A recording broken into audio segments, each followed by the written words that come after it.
It started with a knock sharp and deliberate cutting through the calm summer air, like a knife. Michael, a quiet man who had spent over 30 years in his modest Wiltshire home, had never imagined this kind of disruption in his peaceful life. As he approached the door, his mind raced. Was it a neighbor, a delivery?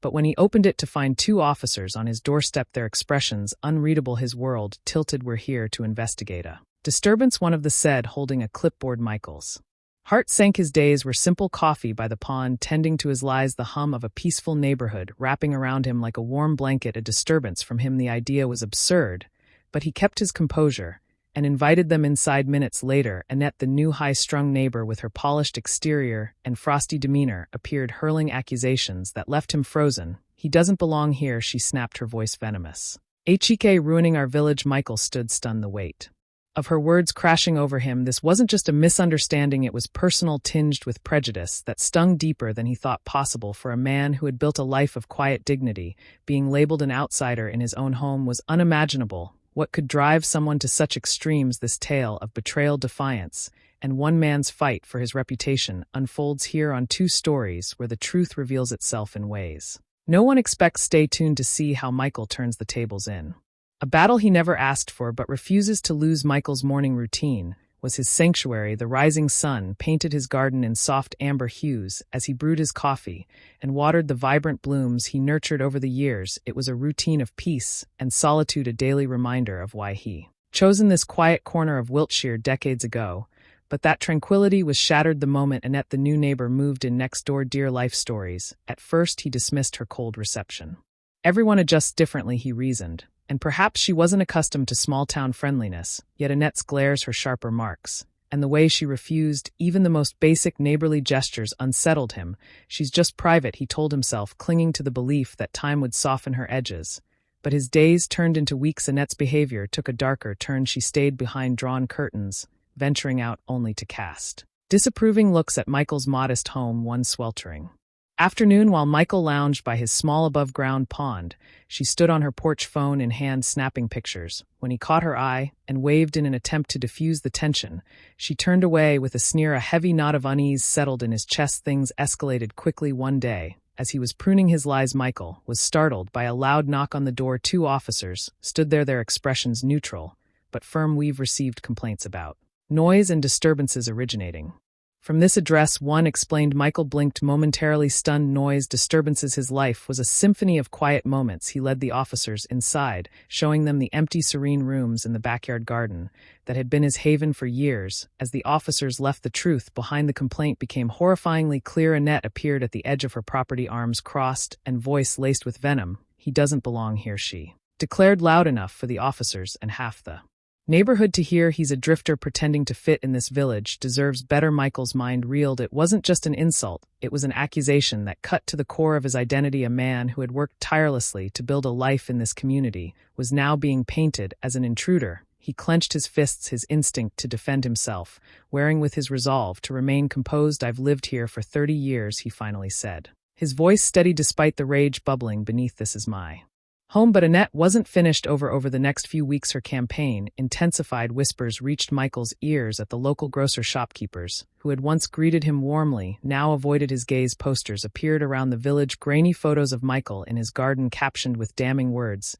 Does this man make you feel safe? Demand a safer neighborhood. Each new attack chipped away at Michael's composure. He spent sleepless nights wondering what he had done to deserve such malice. His garden, won a refuge, now felt like a stage where Annette played out her vendetta, yet even in his despair Michael's resolve hardened. She won't win, he whispered to himself, clutching a mug of tea with trembling hands. I won't let her take this from me. Determined to fight back, Michael sought allies. Mrs. Bennett, his elderly neighbor, offered unwavering support. That woman's delusional, she said one evening over the fence. We all know who you are, Michael. She's the outsider here. Mr. Singh, whose security camera partially overlooked Michael's property, provided crucial footage of Annette trespassing, peering into windows, and even snapping branches from his lies to stage her photos, armed with evidence and the encouragement of those who still believed in him. Michael consulted a solicitor. The legal process was daunting, but he poured his energy into gathering statements, compiling footage, and filing a formal complaint. The day he handed over the stack of evidence, he felt a flicker of hope for the first time in weeks.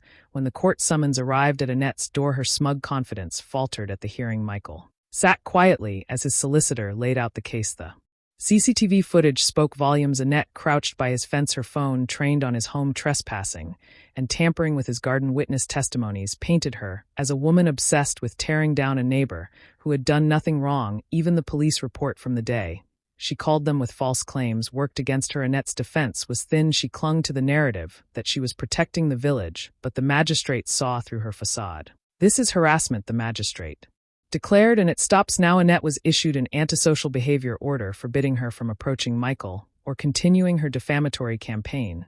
She was also ordered to pay damages and legal fee. A small but significant victory for Michael. The aftermath was swift. Annette, once a force of disruption, became a pariah. The villagers who had believed her lies now turned their backs, embarrassed by their complicity. One by one, the defamatory posters disappeared, torn down by her own hand under the watchful eyes of the constables. Michael watched from his garden as she worked, a quiet satisfaction settling over him. Though the scars of Annette's campaign remained, Michael found solace in the support of his true neighbors. His garden, once tainted by her intrusion, became a place of healing again. The village, too, began to feel like home once more. Michael's story wasn't just one of endurance, but of reclaiming peace and standing firm in the face of prejudice and hatred. As he sat by his pond one afternoon, the sun warm on his face, he allowed himself a small smile. Annette's voice had once threatened to drown him, but now it was just another memory, one he had overcome with quiet strength.